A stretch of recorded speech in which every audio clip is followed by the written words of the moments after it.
pigs one here today. So today's topic's all about mushy poop or soft poop, digestive issues in guinea pigs. So I want to first start by saying if your guinea pig is having diarrhea, GI stasis, or massive bloat, please go to your vet immediately. I'm more focusing just on mushy poops, soft poops, which are the first stage of them telling you that they have something going on in their digestive tract and they need a bit of help to get it restarted and reset. So if they're having serious digestive issues, please go to your vet. But this is for the mild cases where you first notice that something's wrong with their poops. So there can be chronic mushy poops or there can be isolated incidents. So for the chronic mushy poops, that would be for the pigs who are experiencing this on a day-to-day basis.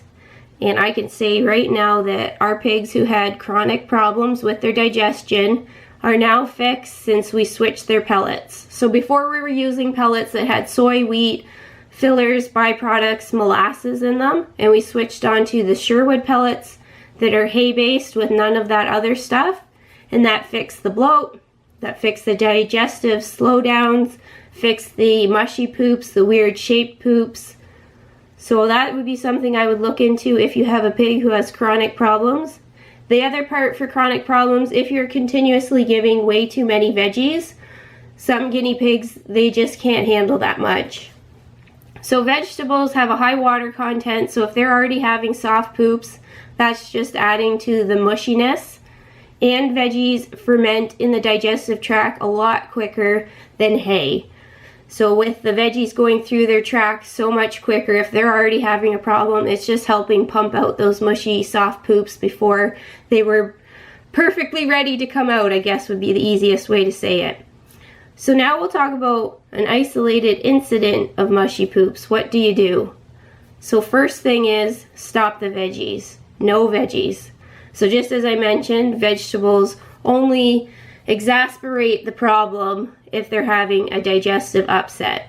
So you might think it seems mean to take them away, but actually you're doing them a huge favor. If you keep feeding them, you could really make the problem worse. So you take them away and do not give them back until their poops are back to normal. I usually wait a day, so if they're normal on the second day of no veggies, I give them a third day without veggies just to make sure. So number 2, get yourself a probiotic. When their digestive tract is not working properly, there's an imbalance of the natural bacteria. They always have some good, some bad, but when their digestive tract is thrown off, the levels of their bacteria are not correct, so we need to introduce good bacteria back into their digestive tract. I personally use these Jameson capsules, break them open, put a little bit in water and syringe it, or I also showed you how you can use poop from a healthy guinea pig to give to your guinea pig who needs it. You can get stuff like Benebac. So probiotics are something you should always give when they are on antibiotics, because antibiotics are killing off good and bad bacteria. So that's just something to make a note of. So we've stopped veggies. We've given them a dose of probiotics. And number 3, what I highly recommend having on hand are digestive support tablets. So we're using the Sherwood kind, and they tell you on the back of them that you should feed 1 tablet per pound of body weight and split it between 2 feedings, and that it takes 3 to 7 days to take the full effect. So there's awesome ingredients in here like papaya and pineapple. Those are enzymes that help digest things. There's B vitamin complexes which help them get their energy back and give them a feeling like they want to start eating. And another thing that we can do, number 4, is help them with some recovery food. Recovery food has great ingredients to really, again, get their appetite going, giving them lots of fiber, making sure they're getting vitamin C, making sure they're staying hydrated. So we can do those 4 things each day until their poops start getting back to normal. And once they get back to normal, as I said, I recommend waiting an extra day after they have normal poops before you slowly start reintroducing their vegetables again. And you still might want to do some more days of probiotics. That's not going to hurt them at all. So the reason we need to take mushy poop, soft poop seriously is Untreating those can lead to more serious problems. So number one problem, if their digestive tract gets so thrown off and bad bacteria is really taking over, that's how bloat happens. Bad bacteria gives off bad gases. And if their digestive tract isn't moving like smoothly as normal, those bad bacteria giving off the gases are going to create bloat. Bloat is very painful and serious for pigs because any pain for pigs, they don't feel like eating. So then number two, what that can turn into is GI stasis, where the digestive tract actually stops completely. And this is a life-threatening thing that in less than 12 hours, a guinea pig can die from their digestive tract not moving.